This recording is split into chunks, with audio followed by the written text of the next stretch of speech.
कौशल्या के सामने दो स्थिति है। यहीं पर एक चौपाई बाबा ने लिखी,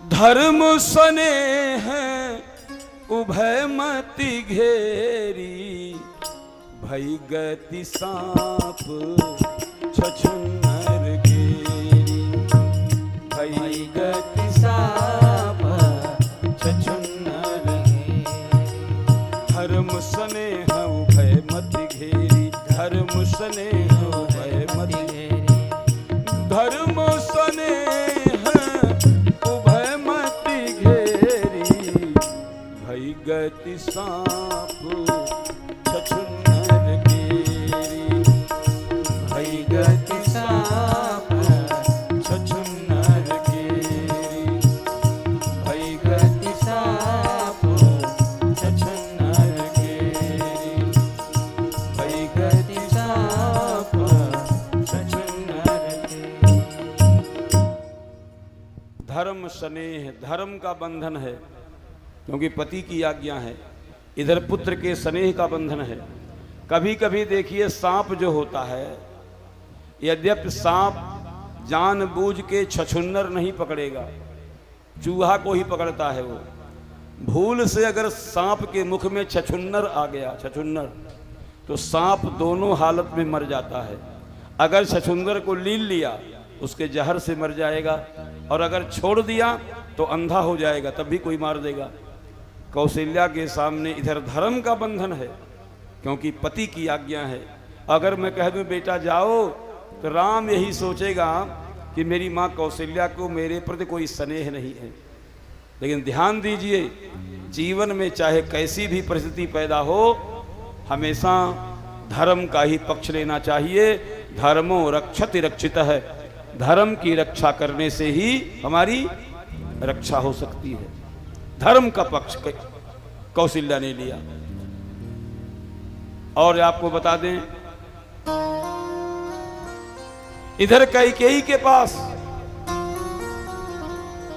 तमाम अयोध्या के लोग आ रहे हैं, संत लोग आ रहे हैं। वशिष्ठ जी का आगमन हुआ, तमाम वृद्ध ब्राह्मणियां, अयोध्या की वृद्ध ब्राह्मणियां जो कुल पूज्य थी, कैकेयी जिनकी नित्य पूजा करने जाती थी, आज वो सारी वृद्ध ब्राह्मणियां कैकेयी को बैठ के समझा रही हैं, ए महारानी क्या हो गया है आपको? आप सोच रही हो कि राम को वनवास दे रही हो, सीय की पिय संग परिहरहि, आप राम को वन में भेज रही हो, तो क्या सीता अयोध्या में रुकेगी? लखन की रही है ही धाम, जो लक्ष्मण बचपन से ही बारह हिते निज हित पति लागी, लक्ष्मण राम चरण अनुरागी। जो लक्ष्मण बचपन से ही राम के चरणों की सेवा में है, क्या वो लक्ष्मण अयोध्या में रुकेगा? राज की भू जब भरतपुर, नृप की जियहि बिनु राम। अयोध्या की वृद्ध ब्राह्मणियां कैकेयी को समझा रही है, मालकिन नोट कर लो आप एक बात, राम वन में गया, सीता जाएगी, लक्ष्मण जाएंगे, भरत अयोध्या के गद्दी को लात मार देंगे और महाराज जी मर जाएंगे। नृप की जियहि बिन राम, बिना राम के क्या महाराज जी जीवित बचेंगे? और इतनी बड़ी घटना की जिम्मेदार आप क्यों बन रही? अभी भी समय है, अभी भी समय है, सोच लीजिए। लेकिन कैकेयी ने कहा हमको समझाइए मत, मैं अपना हित अनहित में अच्छी तरह से जानती हूं। और यहां आपको समझा दें, भगवती सीता पैर के नाखून से जमीन खोद रही हैं, राम जी ने वन के दुख दुसह सुनाए, लेकिन सुनने के बाद भी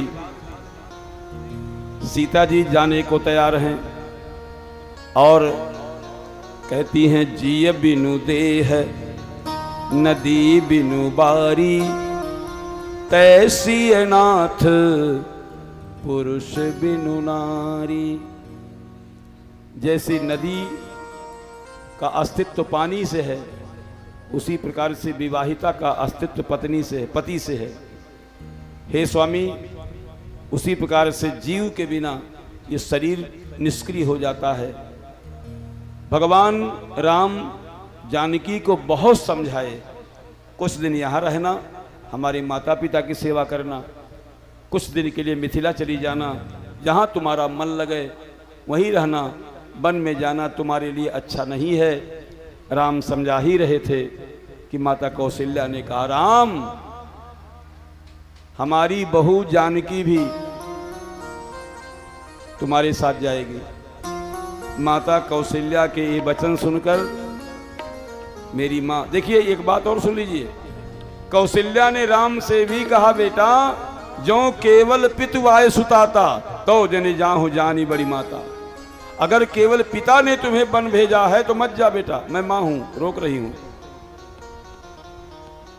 लेकिन जो पितु मां तु कहो बन जाना, कानन सत अवध समाना। जो पितु मां तु कहो बन जाना, कानन सत अवध। कौशल्या ने कहा था, बेटा राम अगर केवल तुम्हें पिता ने वनवास दिया हो तो मत जाओ, पिता से 10 गुना ऊंचा स्थान मां का होता है। और अगर माता पिता दोनों ने कहा है, जो पितु मां तु कहो बन जाना, अगर तुम्हारी मां कैकेयी ने भी तुम्हारे लिए वनवास दिया है तो अपनी सगी मां से 10 गुना ऊंचा सौतेली मां का स्थान होता है, तब वन जरूर जाओ। केवल पिता ने कहा हो तो मत जाओ, माता पिता दोनों की अनुमति हो तो वन में जरूर जाओ। सीता भी तैयार हुई। लक्ष्मण जब सुने दौड़ के आए भैया राम के पास, भैया मैं भी आपके संग चलूंगा। राम ने कहा, लक्ष्मण एक काम कर, जा अपनी मां से पूछ के आ। लक्ष्मण जी गए सुमित्रा के पास, और जैसे लक्ष्मण जी ने यह बात बताई, सुमित्रा ने कहा, करे पागल, तू मुझसे पूछने आया है? तात तुम्हारी मातु बैदेही, पिता राम सब भांति सनेही।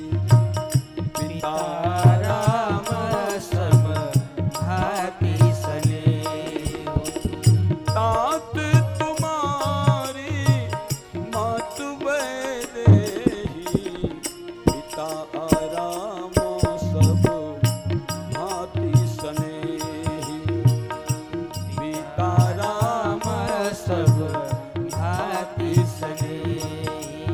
तुमरे भाग्य राम बन जाहि, तुमरे भाग्य राम बन जाहि। दूसर हेतु तात कछु नाहि, दूसर हेतु तात कछु नाहि। तुमरे भाग्य राम बन जाहि, तुमरे भाग्य राम बन जाहि।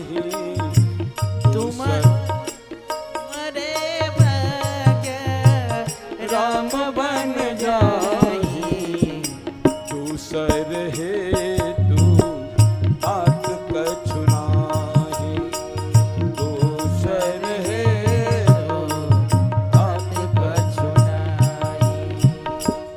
सुमित्रा ने कहा, बेटा तुम्हारी माँ जानकी है, तुम्हारे पिता राम हैं, तुम्हारे भाग्य राम बन जाही। और एक बात सुन ले बेटा, राग रोष ईर्ष्या मद मोहू, जनि सपने हूं इनके बस हो हूं। लक्ष्मण ने कहा, माता ने यहां तक कह दिया, जनि सपने हूं, राग रोष ईर्ष्या मद मोह के वशीभूत स्वप्न में मत होना। तो स्वप्न तभी देखूंगा जब सोऊंगा। अब 14 साल तक सोना ही नहीं है। लक्ष्मण जी ने ना सोने का संकल्प लिया अपनी माँ कैकेयी के वचन को सुनकर। लक्ष्मण जी इधर देखिए, जैसे सुमित्रा को प्रणाम किए, प्रणाम करके केवल 10 कदम गए होंगे, सुमित्रा के मुख से एक बात निकल गई, जा बेटा जा, मेरा बेटा लखन जा, आज तेरी मां पुत्रवती हो गई।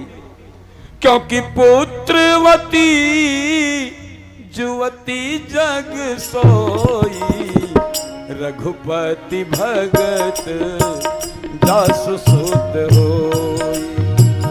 रघुपति भगत जासु सुत होई।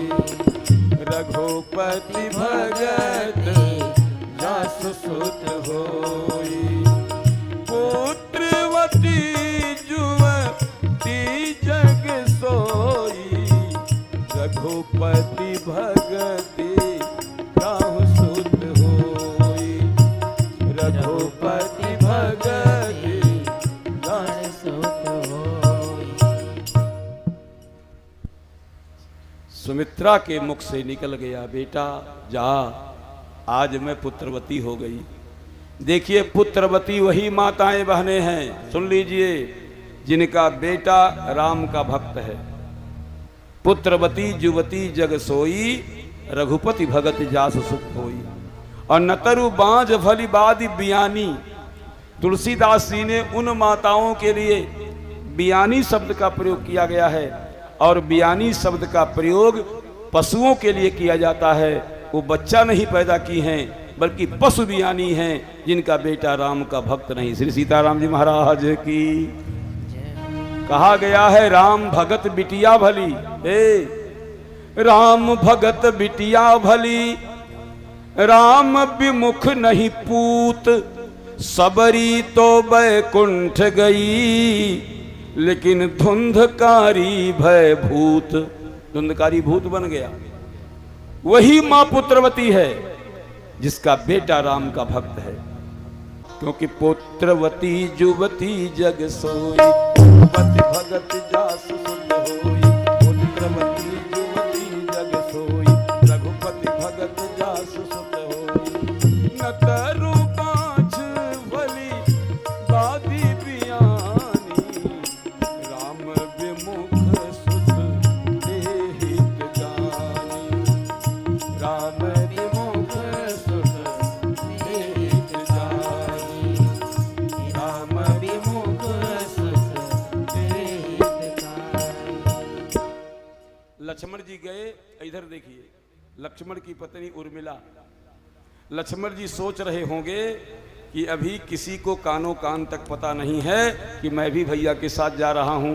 और यहां उर्मिला, लक्ष्मण की धर्म पत्नी उर्मिला को सब पहले से पता चल गया है। मेरे तरफ देखिए, 108 फूलबत्ती बनाकर, घी में डुबोकर, फूल माला मंगाकर अपने पति लक्ष्मण को विदा करने के लिए, और विचार करती है मैं रोऊंगी नहीं।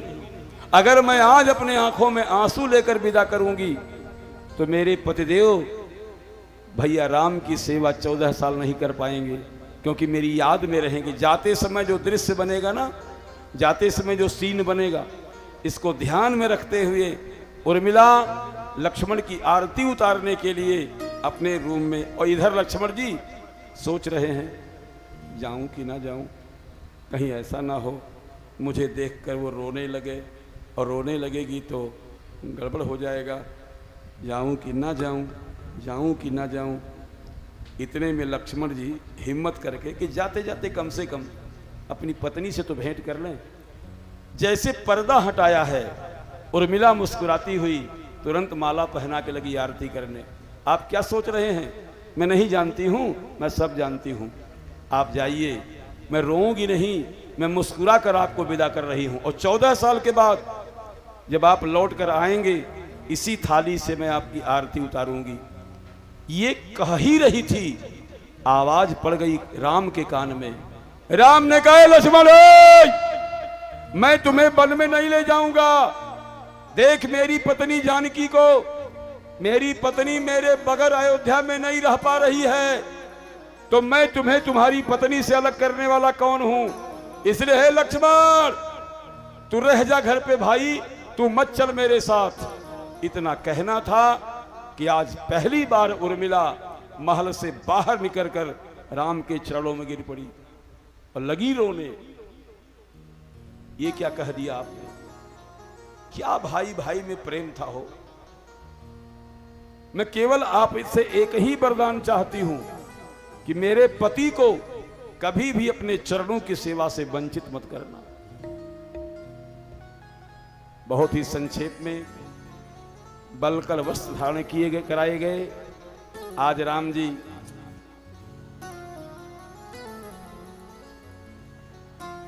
छोड़ चले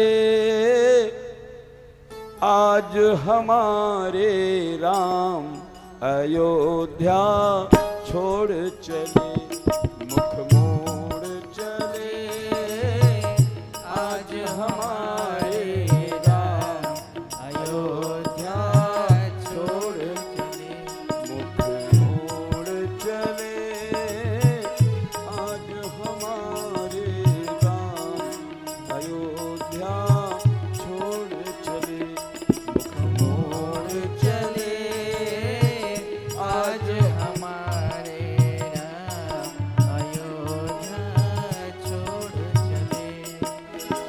नगर नगर और डगर डगर में खड़े अयोध्या वासी, नगर नगर और डगर डगर में खड़े अयोध्या वासी। कल होना था राज तिलक और आज बने बनवासी, कल होना था राज तिलक और आज बने बनवासी। छोड़ के फूलों की सैया महलों से, छोड़ के फूलों की सैया कांटों से नाता जोड़ चले, मुख मोड़ चले आज हमारे राम अयोध्या छोड़ चले, मुख मोड़ चले आज हमारे राम अयोध्या छोड़ चले। देखिए, ये कथा जब मैं कहता हूँ तो हमारे व्यास जी जरूर रोते हैं, इनको भाव पैदा हो जाता है। मैं आपको बता दूं, जैसे बछड़ा छिन जाने से रोया करती है गैया, वैसे ही ये बिलख रही हैं राम लखन की मैया। धर्म प्रेमी सज्जनों, क्या होना था क्या हो गया।